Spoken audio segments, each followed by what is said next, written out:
Projedeme se retro Ostravanem, oslavíme narozeniny slovenské zubačky Tisovec a staneme se na jeden den výpravčím. Happy birthday to you, happy birthday to you, happy birthday, milá železnice, happy birthday to you. Jako co slavíš? Já nemám narozeniny. No já taky ne. Já mám až za půl roku. Kde jsme byli? No byli jsme taky v Ostravě a taky na Slovensku. Správně, no a Retro Express Ostravan oslavoval 70. narozeniny A zubačka 120. narozeniny. No vidíš. A ono to všechno je, takže si něco přeji, sfoukni si svíčku. Přeju si. Neříkej to. A my Lucce přání splníme první reportáž tohoto vydání magazínu Pozor vlak. Yes!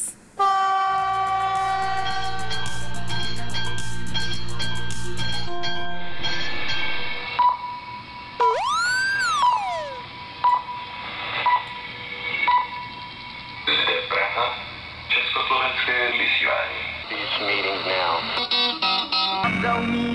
Degrees for dew point 81.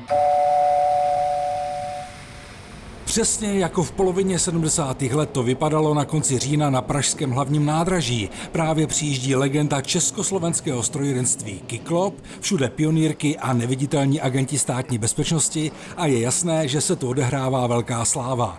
České dráhy pro příznivce železnice přichystali jízdu Retro Expressu Ostravan, který, byť nebylo právě příznivé počasí na fotografování a natáčení, přilákal nejenom do Prahy, ale po celé trase jízdy tohoto zvláštního vlaku stovky nadšenců do železnice. Co tam máte? Housku se salámem a vodu.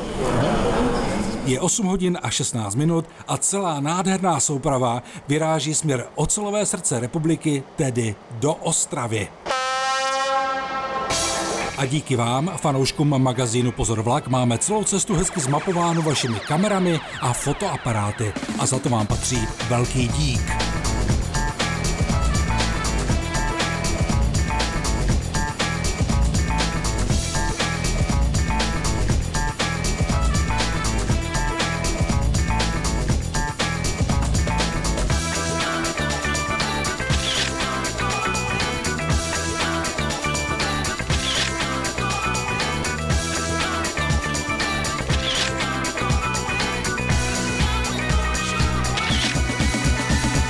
V rámci projektu ČD Nostalgie jsme připravili celodenní zážitkovou jízdu legendárního expresu Ostravan. Je to u připomenutí výročí 70. založení tohoto expresu, protože expres jezdí od května roku 1946. Když použiju poměr rychlé spojení, tak je potřeba si uvědomit to, že v době svého vzniku ta jízdní doba činila zhruba 5 hodin, rychlíky jezdily 6,5 hodiny.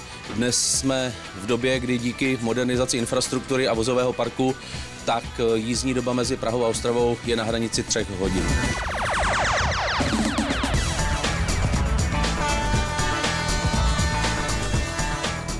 Co se týká vozidel soupravan Retro Ostravanu, tak jsou zde jak vozy druhé třídy, tak kombinovaný vůz první druhé třídy, tak vůz první třídy. Jsou to vozy, které dneska mají statut historických vozů, prošly náročnou renovací poté, co byly odstaveny z běžného rychlíkového provozu a nyní budou sloužit právě těmto zážitkovým jízdám. Aby iluze dob minulých byla dokonalá, v jídelní voze se smažila míchaná vejce na cibulce a vařily párky podávané s hořčicí. A pro labužníky byl přichystán Metro Desert s typickou socialistickou kávou. Přátelé, jízda Retro Ostravanem je samozřejmě zážitek jako hrom, ale my jsme dostali ještě tuto retro Rubikovu kostku, tak já ji zkusím poskládat, jo? To jsem ale šikovný takhle rychle poskládat kostku a ty to neukazuj, že neumím vůbec nic ani tu kostku poskládat. A kdo neměl buňky na složení kostky jako já, cestu mu okořenili vexláci. Pamatujete? Bony, nechceš bony? Bony. Mám pro vás pesní nabídečku, bony za 5 parevaj, není problém. Mařený nějaký, mařený. dolary. Nechme veksláka vekslákem, nakonec ho stejně sebrali chlupatí a protože máme možnost se svést na stanoviště strojvedoucího, pomalu míříme na lokomotivu T499-002 s přezdívkou Kyklop. Její záchranou se podařilo zachovat to nejvzácnější technické dědictví v oblasti motorových lokomotiv z produkce ČKD. Lokomotiva je v perfektním technickém stavu a tím pádem je zařazená do provozu jak na zkušebním centru ve Velimi, tak na takovýchto mimořádných příležitostech a má šanci se ještě zapojit do takovéhoto provozu a vlastně si na sebe i zpátky nějaké peníze vydělat. Lokomotiva má výborné jízdní vlastnosti, je to tím, že to je těžká motorová lokomotiva, která nemá ujetý velký počet kilometrů a je velice zachovalá. Takže jízda je velice komfortní, na stanovišti je klid, spalovací motor není slyšet.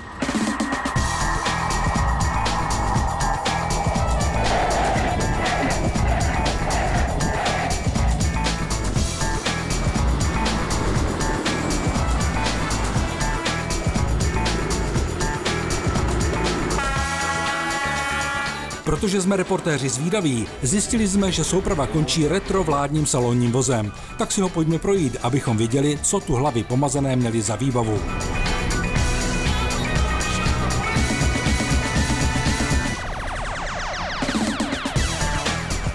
A to už přijíždíme do Ostravy a po vlečce se pomalinku přesunujeme do prostoru Národní památky Dolní oblast Vítkovice. Součástí retrojízdy je totiž prohlídka unikátního průmyslového areálu, kde se mezi léty 1828 až 1998 těžilo uhlí a vyrábělo surové železo. Z vysoké pece získáváme surové železo, strusku a vysokopecní plyn. S kipovým výtahem jsme se vyjeli na vrchol Vysoké pece číslo 1. A kdo snad neměl dost, mohl přejít do světa techniky. Já jsem si vyzkoušel něco, co jsem zkoušet opravdu neměl. Ale jděte. A tak vás raději upozorním na železniční záležitosti, jako je možnost vyzkoušet si elektromechanická stavidla, zařídit si díky trenažéru žabotlám a další nejenom železniční lákadla. Přátelé, úžasný den se nachýlil ke konci, retrovlak už čeká a my se pomalu vracíme do Prahy. Pokud vám tato akce utekla a chtěli byste ji absolvovat, pak vězte, že se příští rok bude opakovat 2x až 3x a na rozdíl od této první, která byla ukázková, se budou konat o víkendech. No, souprava je úplně úžasná, je to tady čisté a vlastně hodně to připomíná ty soupravy z dřívějších let, co se týká toalet, sedaček. Jsem spokojený, funguje to, organizačně zajistěný, pořád nám něco nabízejí, takže jsme byli na snídani, dostali jsme tady klasickou housku se salámem, jak bejvali kdysi, no a líbí se mi to. Pionýrky dobrý, no. Průvodčí dobrý a všecko. Tak u nějaké příští retrojízdy na viděnou.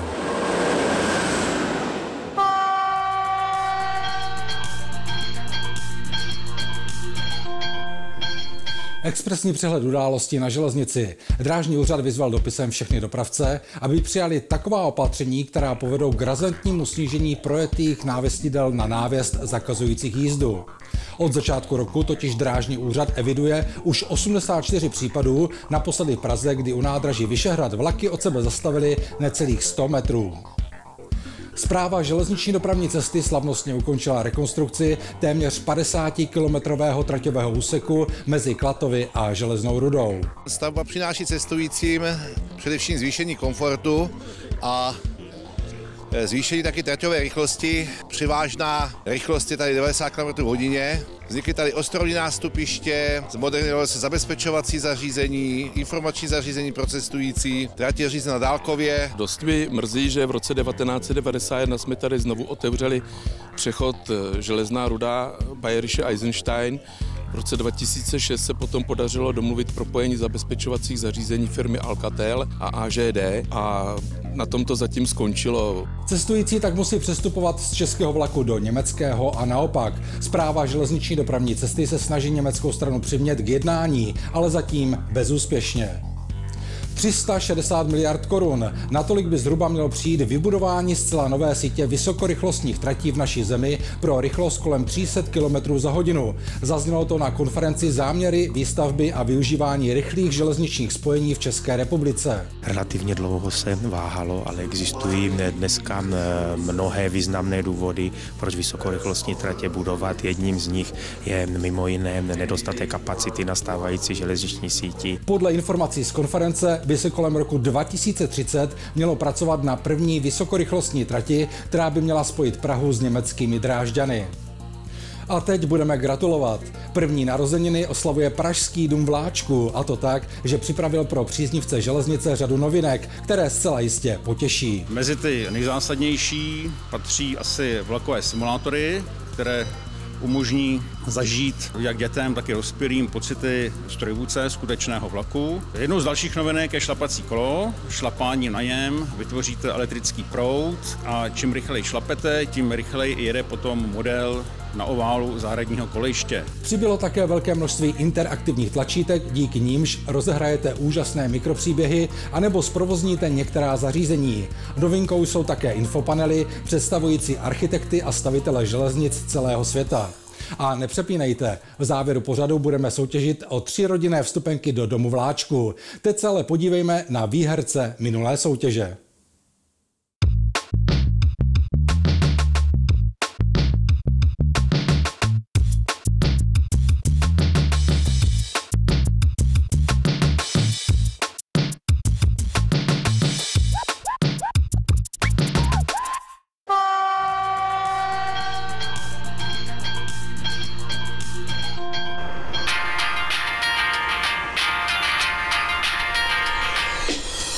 Tady něco nehraje. Nejdříve srnky na trati 041 a pak ozubnicová lokomotiva Rakušanka, která kousek od Hradce Králové vlastně nemá co pohledávat, protože jejím domovským teritoriem je ozubnicová dráha 036 Tanvald Desná Kořenov Harachov. A teď s pravdou ven. Rakušanka si to z Tanvaldu míří do Pardubic, kde v depu za velké pozornosti místních zaměstnanců proběhne nutná technická údržba, aby si ji následně přebrala fialová ponorka Kladenské dopravní a strojní a společně vyrazili po 20 letech na dlouhou cestu směr Slovenský Tisovec. Dôvod, naši slovenský bráťa z občanského sdružení Zubačka Tisovec totiž uspořádali oslavy 120. výročí ozubnicové tratě Tisovec Zbojská Pohronská Polohora.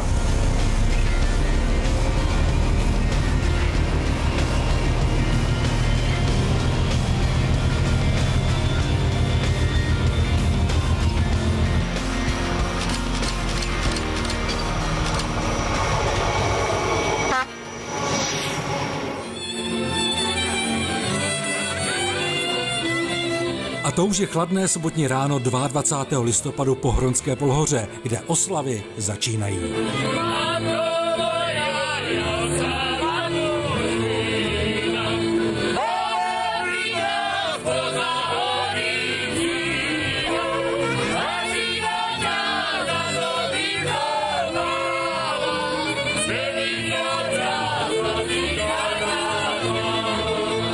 Tady už přijíždí chlouba Zubačky Tisovec, parní lokomotiva z roku 1908 s normálním rozchodem, svého druhu jediný provozuschopný ozubnicový parní stroj v Evropě. Ktorý sme doviezli z Rumunska. Je to vlastne podobný tomu, čo kedysi jazdili na tejto trati. Prevádzkuje ho občianske združenie Zubačka a je vlastníkom Muzejno-dokumentačného centra v Bratislave.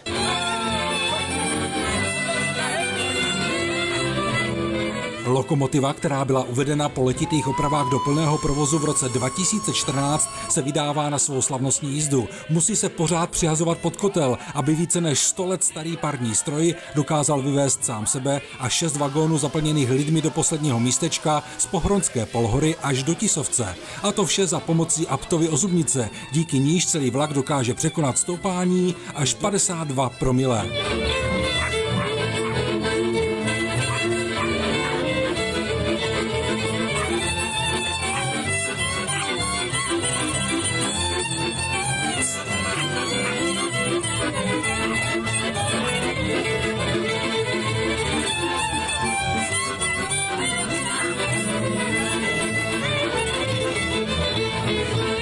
Ozubnicová trať Pohronská Polhora Tisovec vznikla v roku 1896, teda tam je zahájenie prevádzky. Od tej doby slúžila na prepravu rôznych materiálov a hlavne sa vozilo surové železo z Tisovca do železiarní v Podbrezovej. Vozilo sa vlastne aj iné komodity, ale toto bolo hlavné to prepojiť Gemer Malohond s Horehroním a teda spojiť tieto železničné trate. Osud ozubnicové dráhy Pohronská Polhora Tisovec byl dramatický. V závěru druhé světové války v lednu 1945 Němci zničili velký viadukt a provoz byl zastaven. Za pouhý rok bylo postaveno dřevěné provizorium. Po 9 letech se stav dřevěného mostu ale natolik zhoršil, že v roce 1955 byl zastaven provoz nákladních vlaků a o 3 roky později i osobní ozubnicové vlaky. Díky vítkovickým železárnám, které dodali nový celokovový viadukt, byl provoz osobních vlaků obnoven do roka. Nákladní měl ale smůlu. Parní lokomotivy byly provozně nespůsobilé a nově dodané Rakušanky nejazdili nikdy, pretože pri skúšobných jazdách vykolajili a bolo treba opraviť zvršok. A po oprave zvršku vlastne už bola ukončená prevádzka Vysokej pece v Tisovci a z toho dôvodu už nikdy nebola spustená nákladná doprava. Tieto rušne boli deponované do Tanvaldu, do Kořenova. Ano, Rakušanky dnes jezdící na ozubnicové dráze Tanvald, Desná, Kořenov, Harachov pocházejí ze slovenské zubačky Tisovec. A to byl také důvod, proč jedna z nich přijela na oslavy 120. narozenin. 120, tak to už je viac ako jeden ľudský život a takáto rarita ako obnovenie párneho rušňa zubačky jazdiť na trati Tisovec, Pohronská Polhora, to je jeden unikát a parametrami v rámci celej strednej Európy. Tak mi nič iné neostalo len zablahoželať a poďakovať všetkým tým ľuďom, ktorí aktivizovali sa počas tých minimálne 10 rokov a dokázali to obnoviť túto párnu jazdu, pretože 2 roky dozadu, ak sme to spustili spolu s občianskym združením Zubačka, tak naše mesto a celé okolie navštívilo strašne veľa zahraničných turistov. A myslím si, že to je jedna cesta aj pre tento región, ako by mohla ovplyvniť život v našom meste Tisovec. Zubačka Tisovec to nejsou jen jízdy úžasnou krajinou, ale také muzeum odkrývající bohatou historii ozubnicové dráhy, kde se dozvíte řadu neznámých historických událostí, lemujících mnohdy nelehkou 120letou cestu této technicky zajímavé tratě, která láká příznivce železnice z celého světa.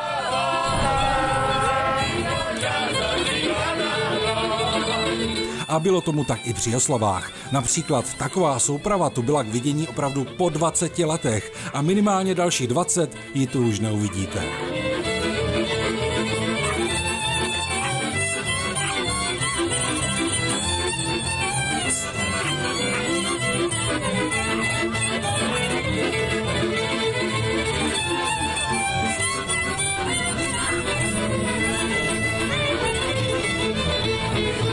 Přátelé, pokud někdy vyrazíte na Slovensko, neopomeňte navštívit zubačku Tisovec. Bude se vám tu velmi, a věřte nám, velmi líbit.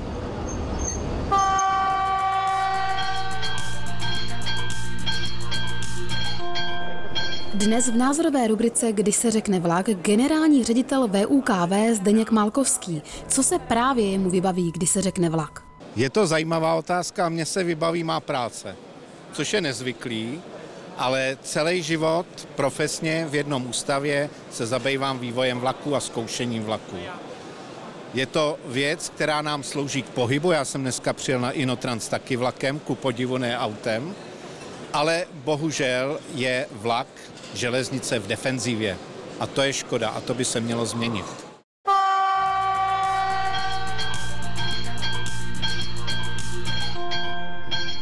Všichni z vás se na jeden den stanou výpravčím, což bude úplně super.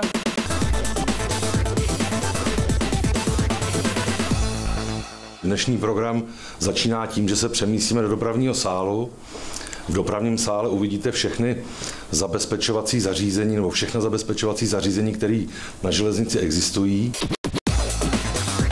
Studenti, pozor! Chcete Chcete zažít na vlastní kůži, jaká je práce v řízení železničního provozu? Vyzkoušejte si to v naší soutěži Staň se na jeden den výpravčím. Tak těmito větami Správa železniční dopravní cesty lákala na Facebooku studenty z celé České republiky na účast v zajímavém projektu, o který byl velký zájem. Ovšem na vlastní akci bylo vybráno pouze 10 šťastlivců. A jak jste v úvodu slyšeli, celý atraktivní den začal na Pražské střední škole elektrotechniky a strojírenství, kde mají perfektně zařízený dopravní sál. Tam na té straně stanice Citice, to je klasická elektromechanika. Všichni víte, na prostředku s tou deskou nahoře řídící přístroj, to znamená pracoviště výpravčího. Jasný. Vlevo a vpravo stavědlové přístroje, opět práce koho? Signalisty. Tady máme žáka 4. ročníku a ty sedíš u čeho? Toto je reléové zabezpečovací zařízení, které ovládá stanici Adamov.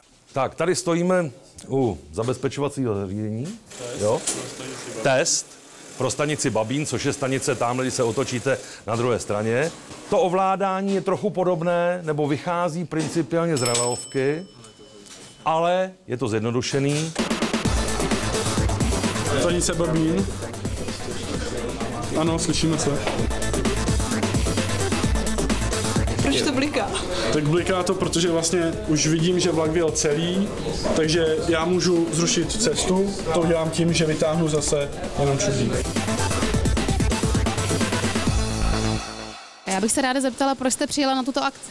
Protože jsem veliký železniční nadšenec a prostě je to něco, co mám ráda už odmala. Protože mě bere železnice už odmala a jsem ze železničářské rodiny a babi a teta byli výpravčí, tak jsem to chtěl taky poznat. Protože se zajímám o železnici a baví mě různé typy zabezpečovacích zařízení a chtěl bych v budoucnu dělat výpravčího. Tak jedným z dôvodov bolo aj to, že chcel som vidieť, ako funguje vlastne prevádzka u vás v Česku, keďže aspoň to môžem potom porovnať, ako to funguje na Slovensku. V rámci střední školy elektrotechniky a strojírenství si studenti ještě vyzkoušeli dálkové ovládání zabezpečovacího zařízení, kde právě měli nasimulováno řízení trati Plzeň-Cheb. Je podzimní den, 5 hodin 17 ráno, všude všichni ještě skoro spějí, ale železnice funguje. Ale to jede s rychlíkem a jde to o půl dne později.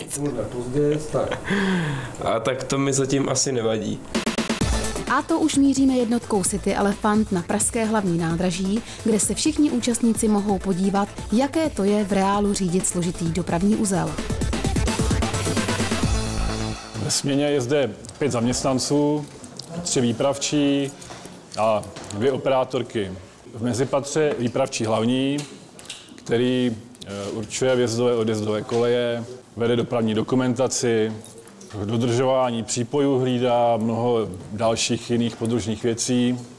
Jemu podřízení jsou 2 výpravčí panelisté, panelista A a panelista B, který každý ve svém obvodu řídí a organizuje dopravu a posun. Potkáváme se tu také s Jakubem Ptačinským, mluvčím Správy železniční dopravní cesty, kterého se ptáme na projekt Staň se na jeden den. My jsme po tom pilotním ročníku, kdy jsme představili zájemcům z řad studentů profesi hasiče, letos přistoupili k tomu, že jsme nejenom zopakovali toho dynamického a atraktivního hasiče, ale přidali jsme neméně zajímavou profesi v podobě výpravčího a tak studentům dneska ukazujeme, o čem že ta profese je, jak náročná je, mají šanci si ji vyzkoušet na vlastní kůži a my doufáme, že i díky tomu se třeba někdy s nimi v budoucnu setkáme v řadách CŽDC. Čas letí a 10 příznivců železnice míří na poslední štaci celé akce do Horních Počernic, kde je stále v provozu elektromechanické zařízení. Protože je zde ve službě 1 výpravčí, všichni se musí chovat ohleduplně, abychom nenarušili hladký chod. Když zástupci SŽDC navrhnou, zda bychom se ještě nechtěli podívat na stavědlo, všichni nadšeně přitakávají. Jsou to totiž prostory, kde se jen tak nikdo nepodívá. V Horních Počernicích díky tomu, že tam je to zabezpečovací zařízení ještě starší, tak to by přišlo hodně zajímavý. A i vlastně dopravní sál, kde se to cvičí na Praze 10 na střední škole, byl hodně zajímavý. A co vám ta akce přinesla? Přinesla mi hodně zkušeností i s tím, že to byly super zážitky se super partou. a i díky tomu, že jsem se podíval do míst, do kterých bych se asi běžně ani nepodíval. Jsme v závěru. Rozdávají se certifikáty o absolvování akce a jako překvapení červené čepice, které nosí výpravčí. Pokud vás projekt Staňce na jeden den zaujal, můžeme prozradit, že už teď se chystají další překvapení. Návěstní technik je ta varianta, s kterou pracujeme v tom nejbližším horizontu. Nicméně dají si tam očekávat i další zajímavé věci, takže zůstaňte naladěni.